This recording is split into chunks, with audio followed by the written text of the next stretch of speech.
जय हिंद दोस्तों, DD academy में आप सबका स्वागत है।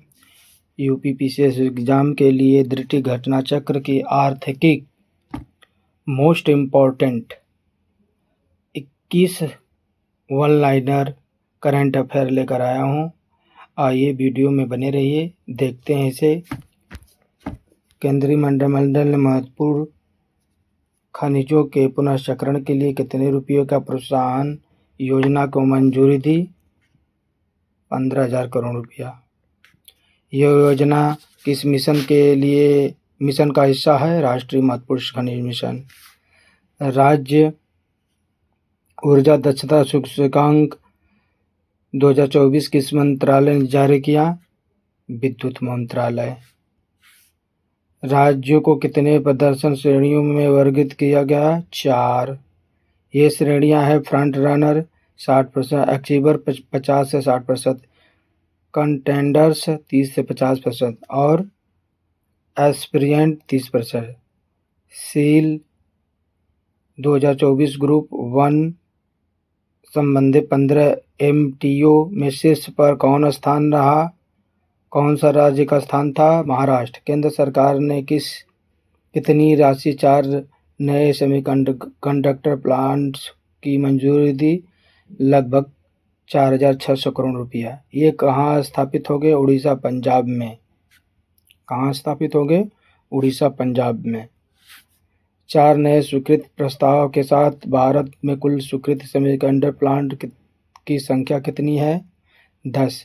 भारत विश्व का कौन सा सबसे बड़ा ऑटोमोबाइल बाजार है? तीसरा, 27 करोड़ रुपये।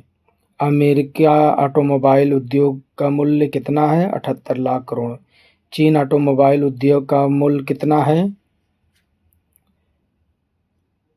47 करोड़। आरबीआई मौद्रिक नीति अगस्त 2025 ने रेपो रेट कितनी बनाए रखी?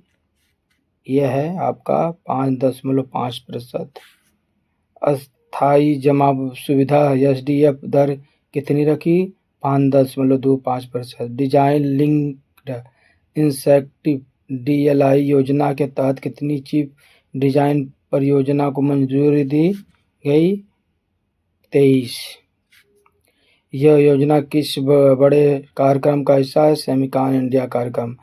भारतीय मूल के प्रसिद्ध अर्थशास्त्री का निधन हो गया। जुलाई 2025 लॉर्ड मेघनाथ देसाई की। इम्पोर्टेंट है। सहकारी बैंकों में निदेशक के अधिकतम कार्यकाल को 8 वर्ष से बढ़ाकर कितने वर्ष कर दिया गया? 10 वर्ष। उचित ब्याज की नई सीमा कितनी है? 2 करोड़ रुपया। पुरानी सीमा कितना थी? 5 लाख। पीएम नरेंद्र मोदी ने तमिलनाडु के थूथुकुडी में कितने मूल्य की परियोजनाओं का उद्घाटन किया? 4,800 करोड़। आगे चलते हैं। थूथुकुडी हवाई अड्डे के नए टर्मिनल भवन की लागत कितनी है? 450 करोड़। मॉर्गन स्टैनली के अनुसार भारत कब तक दुनिया का तीसरी सबसे बड़ी अर्थव्यवस्था बन जाएगा? 2028 तक भारत दुनिया का तीसरी बड़ी अर्थव्यवस्था बन जाएगा। द बिल्स ऑफ लैंडिंग अधिनियम 2025 किस पुराने कानून को प्रस्तावित करता है? The Indian bills of lading अधिनियम 1856। अंतर्राष्ट्रीय मुद्रा कोष IMF के अनुसार जून 2025 में भारत में एकीकृत भुगतान इंटरसेप्ट UPI माध्यम से कितने लेन देन दर्ज किए गए? 18.39 मिलियन। भारत में कुल डिजिटल भुगतानों का कितना प्रतिशत UPI से होता है? 85%। स्किल इंडिया मिशन की 10वीं वर्षगांठ कब मनाई गई? 18 जुलाई 2025। किस राज्य के India energy storage alliance IESA industrial excellence award 2025 के state leadership award battery manufacturing से सम्मानित किया गया? तेलंगाना। 1 जुलाई 2025 को किस कार्यक्रम का 1 दशक पूरा होने का जश्न मनाया गया? Digital India. बहुत इम्पोर्टेंट है दोस्तों, इसको आप ध्यान में दीजिएगा। डिजिटल इंडिया कार्यक्रम की शुरुआत कब हुई थी, इसको भी ध्यान में दीजिए, 1 जुलाई 2015 को। आगे चलते हैं। भारत ने किस वर्ष तक अपनी अर्थव्यवस्था को 4 ट्रिलियन डॉलर से बढ़ाकर 32 ट्रिलियन डॉलर रखने का लक्ष्य रखा? 2047 तक। ये भी क्वेश्चन आ सकता है। आरबीआई की वित्तीय स्थिरता रिपोर्ट के अनुसार 2025 तक सकल एनपीए कितना है? 2.3%। भारत में मार्च 2025 तक शुद्ध एनपीए कितनी राशि रहा?